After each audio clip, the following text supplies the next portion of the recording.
Hello, my name is Victor and you are with Revit Experiments. So here you can see on my screen one of my previous videos about curtain panels. I'm showing how to make those panels in Revit.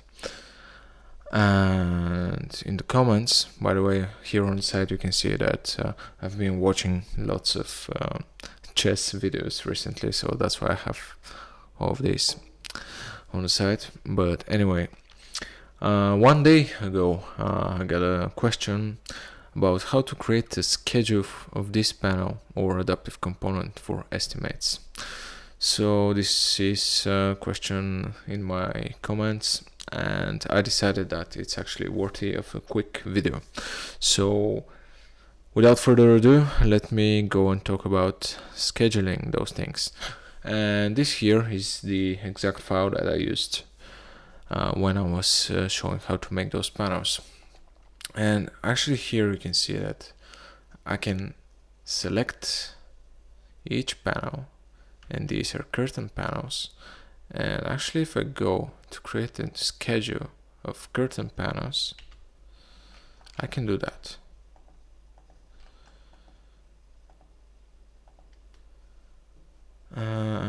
I'm just going to add the family and type. In a few minutes I'm going to talk about scheduling specific parameters of these, but for the moment we're just interested in creating the actual schedule without filtering. So here are all the panels. We can see each instance of those panels with the different types that we have, and this all works as usual. But what I imagine happens in that person's case is something like that one. Here I have like another project opened, and here this is an actual family inside Revit. It is one family, because here what I had, this is an in-place mass. So one way to be able to schedule those panels in Revit is to use the in-place mass, so I can actually go and edit it in place here. And for some cases, like for this case, I would rather do that in place, because I want to be able to look at that facade or whatever it is in relation to other things in the project, and not as a separate geometry.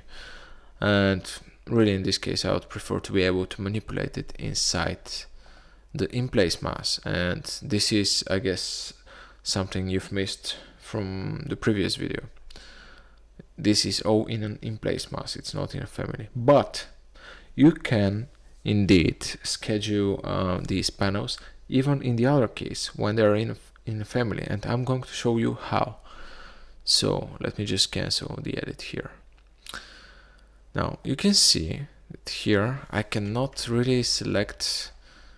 I can select the nested families inside. Each of these is a nested in the family, but I cannot select the panel itself, as I can do here. And I can actually make a new mass family,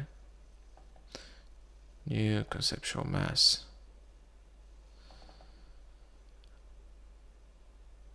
And I can go here, and I'm just gonna copy all of this so I don't have to create the family from scratch. I'm just gonna copy that like this, and then I'm going to go to the new family, and I'm going to paste that somewhere.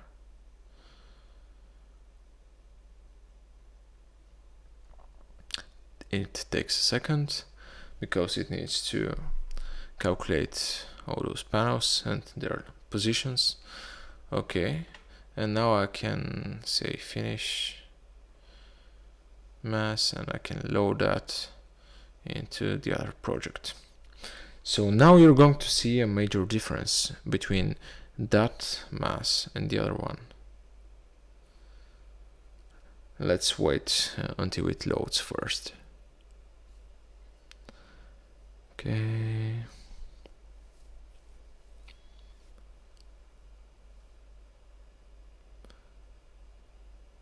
It takes longer than expected, actually. I guess it's because of the screen capture. Sometimes it happens to me, like when I'm doing the screen capture, calculations in Revit take a bit longer. Okay, let's just put that here. I want it to be facing the same direction as the other family. Okay, let's place it here. And then let's go and see it in 3D. It's really taking long. Okay, now I haven't named those. I just want to do a quick demonstration here, but you can see that in here, in the new family, we can select those panels and it says a curtain panel here. But here in this one, we cannot select that. See? We can select individual panels here. We can also select the individual nested families inside. But here we can't. And this is because these panels here, they are scheduled. If I go and edit that family,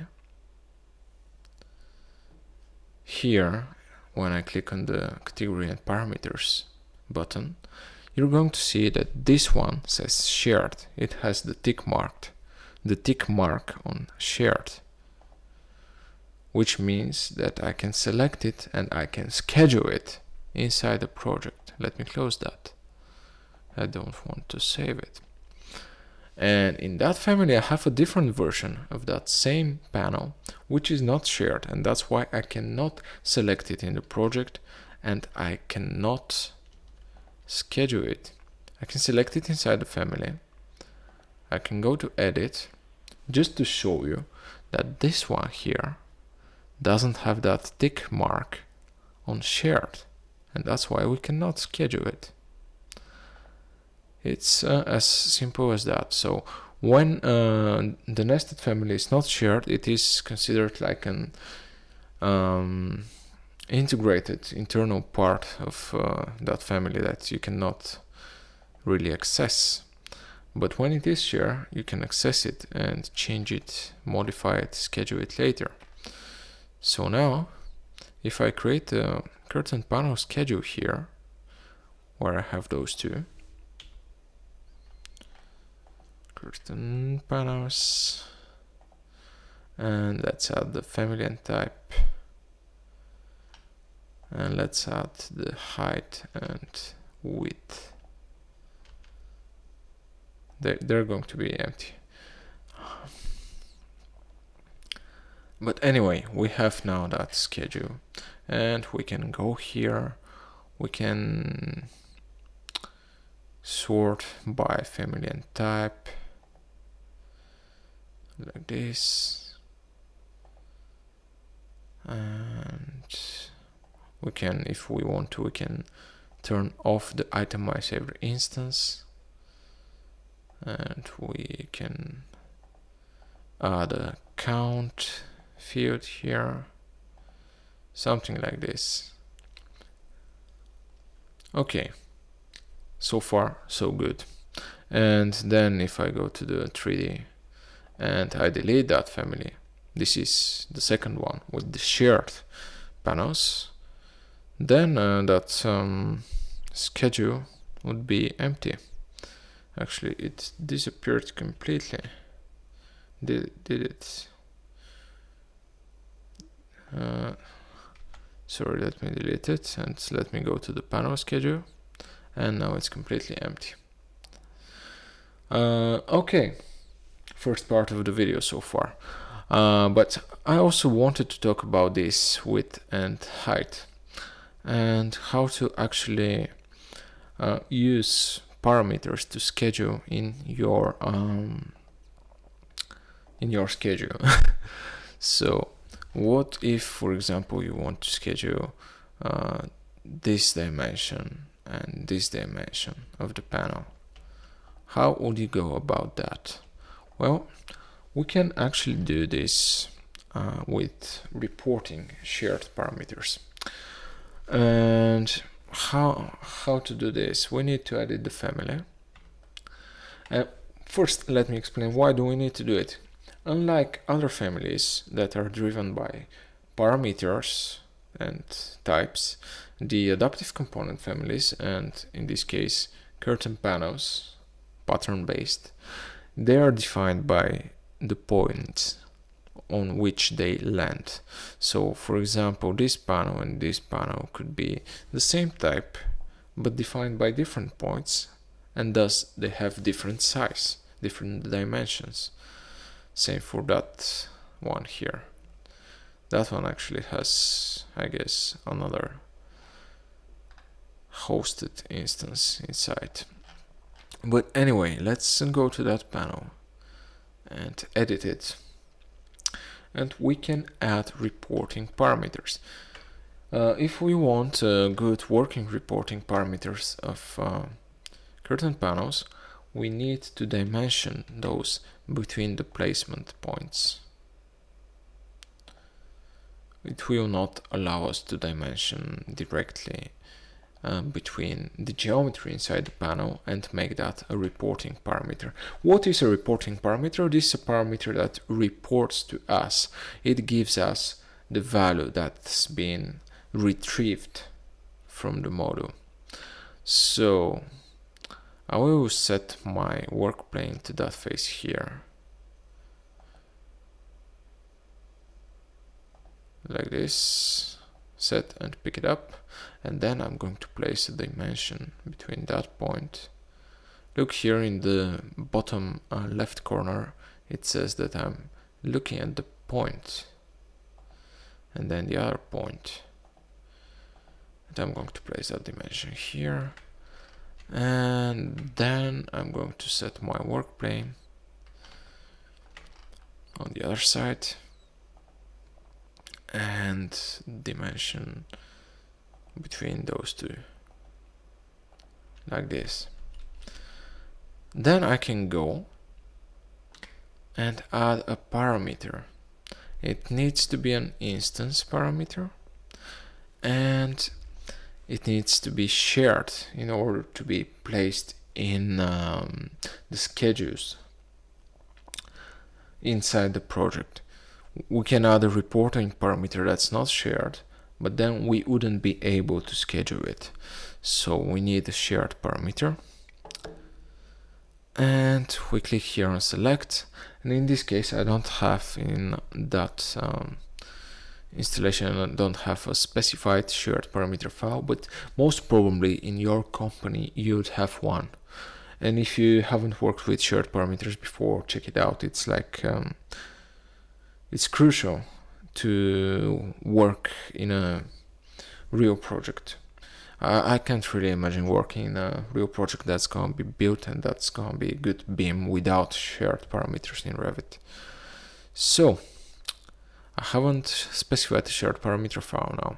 Do I want to choose one? And I'm going to say yes.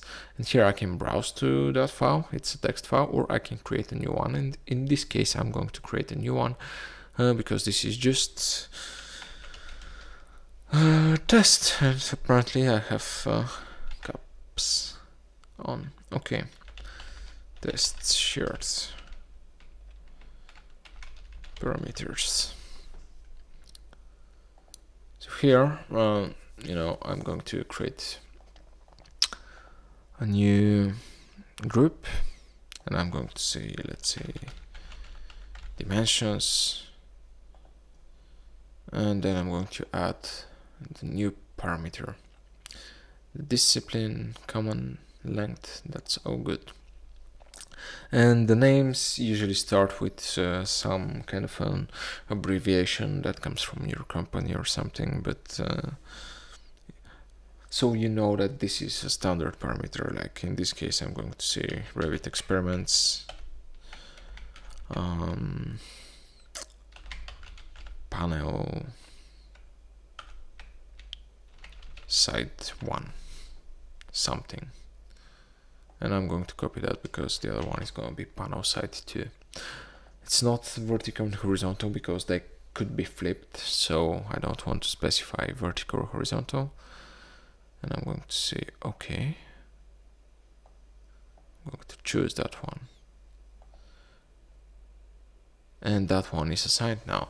Then I'm going to go to the other dimension and I'm going to do the same. I'm going to assign it to a new shared parameter, instance reporting. I'm not sure if I clicked on reporting on the other one. I'm going to check it in a second. So here it is that tick for reporting parameter that needs to be checked.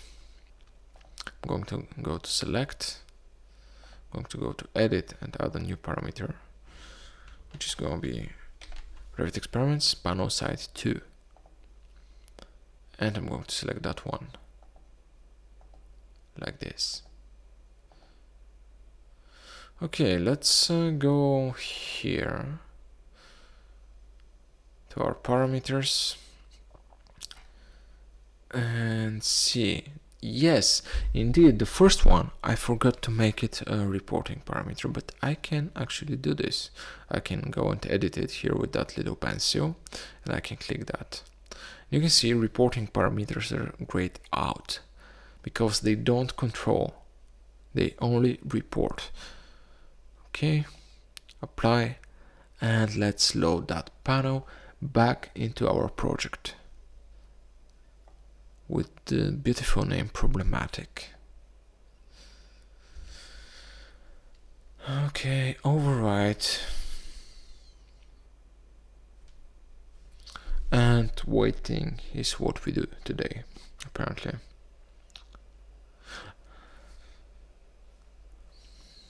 What could I say? Adaptive components, screen recording, and who knows what else on my computer at the same time. Not very fast. Good. So now if we go to our panel schedule that we already have here, we can go and see. Here are our shared parameters. Of course, we cannot see any of the other parameters of the family, but the shared ones are here. So I'm actually going to add them to our fields. And let's go and see what's happening here. I'm actually going to go back to itemize every instance. And you can see these have like some typical sites. Their lengths are indeed the same in this case, or so it seems. And I can of course sort by family and type, and then by one of those, for example. And yeah, I can turn off that. I don't need that sorting here. And yeah.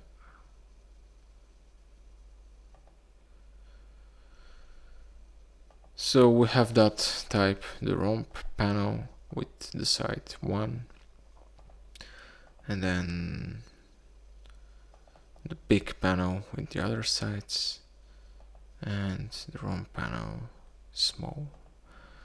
And this is how we schedule curtain panels. But what if it is not a curtain panel? What if it is an adaptive component? Well, it's all in the matter of categorizing those, right? Let's go to my other project here, and I'm just going to go and quickly create a new adaptive component. Metric generic model adaptive. And when you go and create a new adaptive component, you're actually getting the hint of how to schedule it. It's a generic model. So unless we change its category to something else, it's going to be just the generic model category. Just gonna place 4 points. I'm gonna make them adaptive, and I'm just gonna connect them with lines like this. That's gonna be our family.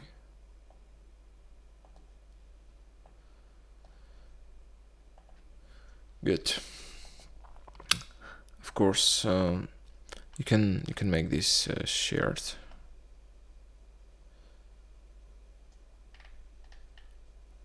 Here it's already ticked for you, and then these are the categories that you can choose from. So right now it is a generic model, but we can change that category to any of those, and then when you create the schedule, these will appear in the category that you have assigned to it. So you can still make it a curtain panel, you can make it any of these things here, or you can leave it to generic models, which I'm going to do now. And I can load it back into my curtain panels project. And I can see, okay, here, instead of these 3, I wanna change them to I can change them to my new adaptive component, because it's not a curtain panel, but I can actually get rid of these, or at least some of those, and I can try to delete them. I can actually go and select no pattern here.